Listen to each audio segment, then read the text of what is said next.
पूज्यपाद श्री उड़िया बाबा जी महाराज। जो साधक पवित्रता से, चाहे गृहस्थ में हो या व्यक्त हो, नैष्ठिक ब्रह्मचारी हो या सीमित ब्रह्मचारी हो, सीमित ब्रह्मचारी कुछ वर्ष बाद फिर गृहस्थ में जाना है, नैष्ठिक ब्रह्मचारी आजीवन ब्रह्मचारी रहना है, उसको इन 21 बातों को ध्यानपूर्वक सुनना चाहिए और अपने जीवन में उतारना चाहिए।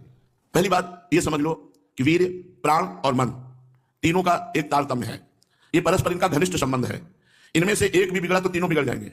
वीर बिगड़ा तो प्राण शक्ति कमजोर हो जाएगी, मन चंचल अशांत मलिन पाप में हो जाएगा। मन बिगड़ा तो आपके प्राण कमजोर हो जाएंगे, वीर स्तंभित करने की शक्ति नष्ट हो जाएगी, वीर रोकने की शक्ति नष्ट हो जाएगी। प्राण स्थूल हुए तो मन चंचल हो गया, वीर नष्ट। तीनों का घनिष्ठ संबंध है। इसलिए एक को दृढ़ कर लो, किसी एक को, तो आपका सब समझना शुरू हो जाएगा। मन को श्री जी के नाम में लगा दो, या प्राणवायु का संशोधन नाम जप करते हुए करो, या ब्रह्मचर्य पर दृष्टि डाल दो। एक ठीक हो जाएगा तो तीनों ठीक हो जाएंगे। मन शांत हो जाएगा, प्राण सूक्ष्म हो जाएंगे यदि ब्रह्मचर्य ठीक है तो। पहले ब्रह्मचारी को कब्ज से बचना चाहिए। बहुत सहज सरल उपाय है कब्ज नष्ट होने का। इसका हमने वर्षों प्रयोग किया है। वो छोटी हल पीस लीजिए, मिक्सी में पीस लीजिए या सलबट्टा से पीस लीजिए, सहज पीस जाती है।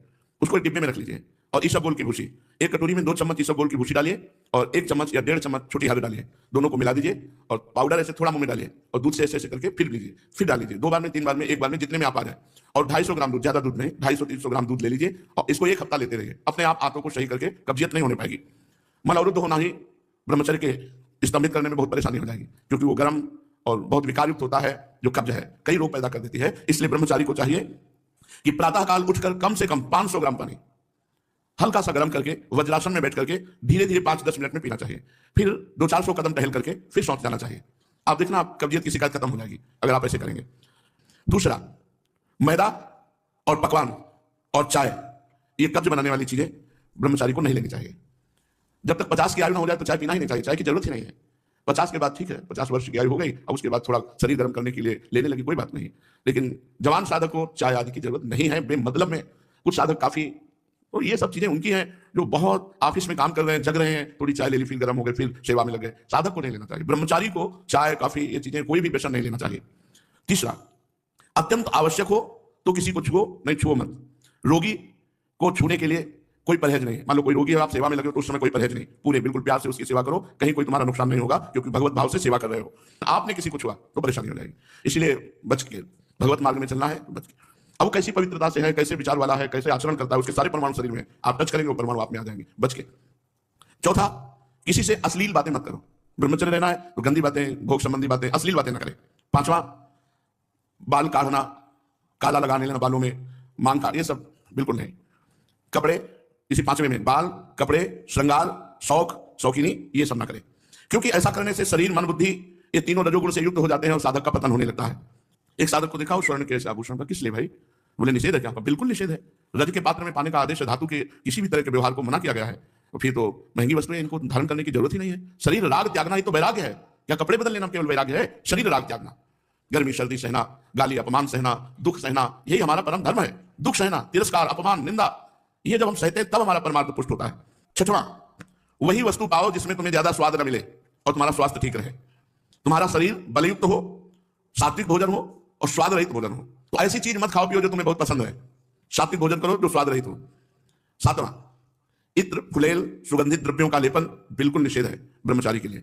सुगंधित द्रव्य लगाना, इत्र, फुलेल लगाना, ये बिल्कुल निषेध है, नहीं लगाना चाहिए। आठवां, प्रतिदिन नियमानुसार व्यायाम करें। व्यायाम बहुत बार साधकों से कहते करो।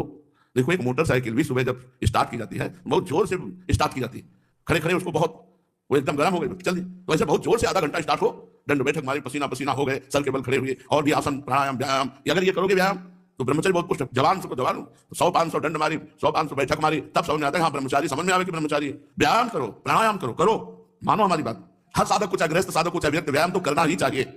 बहुत बड़ी औषधि व्यायाम है। प्रतिदिन नियमानुसार व्यायाम करो और भोजन उतना पाओ जितना आराम से पच जाए।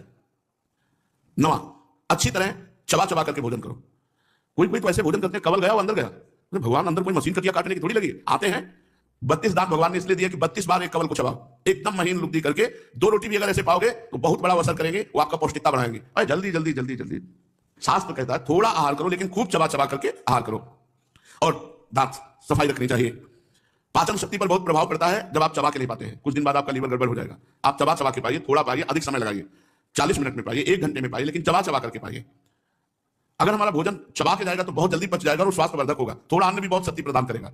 10वां, 3 बार स्नान करना चाहिए ब्रह्मचारी साधक को। 3 बार ना हो सके तो 2 बार तो करना ही चाहिए। मुझे लगता है 2 बार तो प्राय सब लोग करते हैं, क्योंकि प्रातः स्नान और शाम के जब वाणी पाठ में आते हैं तो सब स्नान तिलक करके आते हैं।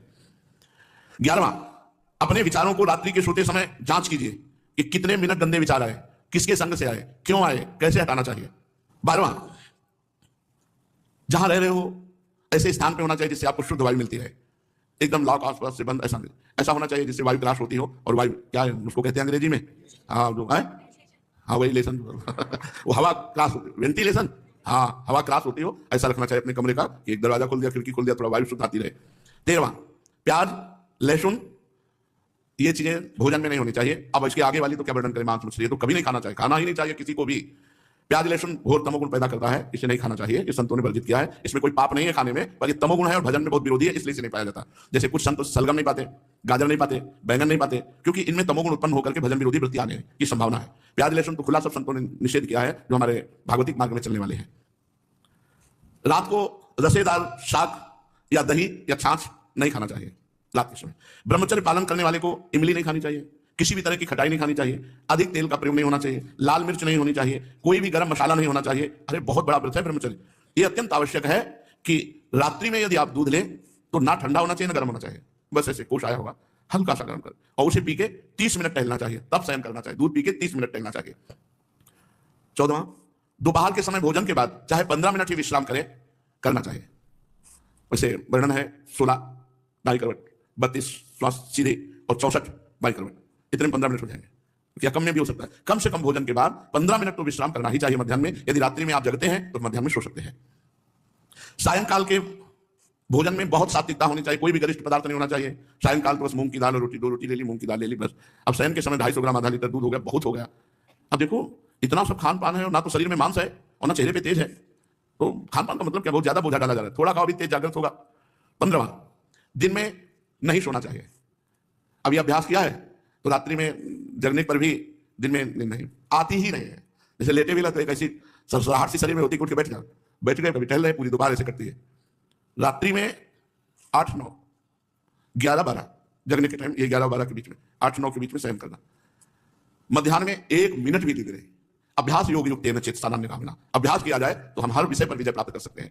तो रात्रि में जो बहुत जगते हैं, मान लो सेवाएं हैं, पूरा का पूरा श्री जी का श्रृंगार करते हैं बच्चे, जो साधक संतजन, उनके लिए है कि आप 3 घंटे सो सकते हैं। रात्रि में बिल्कुल शयन नहीं हुआ तो दिन में आप आराम कर सकते हैं, सो सकते हैं। और जिनको रात्रि में 4 घंटे सोने को मिला, 5 घंटे, वो 15 मिनट विश्राम करके बैठ जाओ, इतना भोजन पाओ। 15 मिनट विश्राम किया, 16 श्वासें दाहिनी करवट, 32 श्वासें शवासन में सीधे और 64 श्वासें बाएं करवट में, इतने में आपका शास्त्रीय सिद्धांत से विश्राम मध्याह्न का हो जाएगा।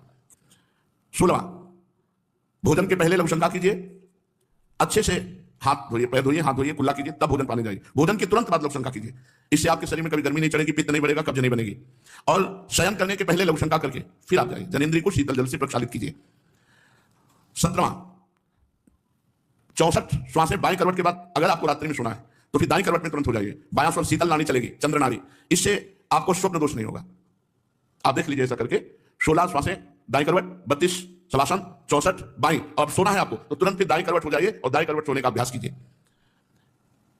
जो 18वां, रात्रि में पहली नींद के बाद जहां नींद खुल जाए दोबारा मत सोइए, बैठ जाइए आसन पर और जप कीजिए, भजन का अभ्यास कीजिए। ये जीवन भर रही है वाणी हमारे साथ, तो यही अभ्यास पूज्य पादुरिया बाबा की आज्ञा से, यही अभ्यास आज भी, यही अभ्यास भगवत कृपा से है। तो इसीलिए 11 से 12 का, जितने में नींद खुली, बस जहां घड़ी पे दृष्टि पड़ी 11 के ऊपर, बस फिर बैठ गए। बराबर तो बैठ नहीं सकते, घंटा 2 घंटा, तो फिर थोड़ा 4 कदम टहले, फिर बैठ गए। ये लड़ाई है, लड़ाई है। नींद से लड़ना, भोजन से लड़ना, काम क्रोध से लड़ना, भगवान के लिए हम इन सब सुखों का त्याग करते हैं जो लौकिक सुख है। रात्रि में निद्रा भंग हो जाने पर साधक को पुनः नहीं सोना चाहिए, नहीं तो स्वप्न दोष होने की संभावना है। साधक को चाहिए समाचार ना सुने, टीवी ना देखे, कोई सीरियल ना देखे, अश्लील पुस्तकें ना पढ़े, ये नहीं करना चाहिए, साधक को नहीं करना चाहिए। हमें सब कुछ भूलकर अपने प्रभु की याद में डूबना, चाहे गृहस्थ हो चाहे विरक्त हो। 20, किसी भी तरह का मनोरंजन न करें। कई प्रकार के सांसारिक खेल हैं, उन मनोरंजन न करें। मनोरंजन करने से सांसारिकता बढ़ती है, भजन की गंभीरता नष्ट हो जाती है। यदि आपको समय ऐसा है कि हमारे पास समय है 1 घंटा हम समय, तो आप कोई फुलवारी लगा लीजिए, अगर जगह है उसको सींचिए, आप श्री जी के लिए जो वाटिका है उसकी सेवा कीजिए, सोनी लगा दीजिए, पोछा लगा दीजिए, दीवारों को साफ, मतलब किसी क्रिया में लग जाइए, मनोरंजन मत कीजिए। 21वां, किसी की निंदा मत कीजिए, किसी की समीक्षा मत कीजिए, ब्रह्मचारी है कि नहीं। और किसी भी सांसारिक उत्सव में सम्मिलित नहीं होना चाहिए। श्राद्ध है, पितृ तर्पण है, ब्याह है, पार्टी है, किसी भी तरह के इसमें नहीं। सम्मिलित नहीं होना चाहिए। हमें सम्मिलित होना है भगवत भक्तों की, जहां लीला कथा हो रही भगवान की, उस सभा में। हमें सांसारिक संबंधों की सभा में नहीं। लो बाबा निमंत्रण है, आप आ जाइए ब्याह में। किसी के भी ब्याह में सम्मिलित होना, पार्टी में सम्मिलित होना, मुंडन के उत्सव में सम्मिलित होना, पितृ तर्पण आदि के, श्राद्ध आदि के, किसी में भी नहीं। किसी भी ऐसे उत्सवों में सम्मिलित नहीं होना जिनका संबंध संसारिक क्रियाओं से है। ब्रह्मचारी उपासक को चाहिए कि बस केवल भगवत भक्तों की जहां मंडली है, भगवत चर्चा है, रसिक मंडली में या तन को नीके ढंग लगाओ, क्योंकि वहां आपकी वासनाएं नष्ट होंगी, भगवत आराधना होगी। पार्टियों में जाओगे लोग ऐसे वैसे, रजोगुनी कपड़े, रजोगुनी भोजन, तुम्हारा बुद्धि चलायमान हो जाएगी। क्या हुआ? रसेंद्री का ही तो स्वाद है। अरे मारो घाटी नीचे माटी, बस ऐसे 2 अंगुल जीभ का स्वाद है, यहां से गया खत्म, नर्क। तुरंत उल्टी करो तो गंदा, और 6 घंटे रुक जाए तो गंदा ही गंदा। काहे को अपनी इंद्रियों को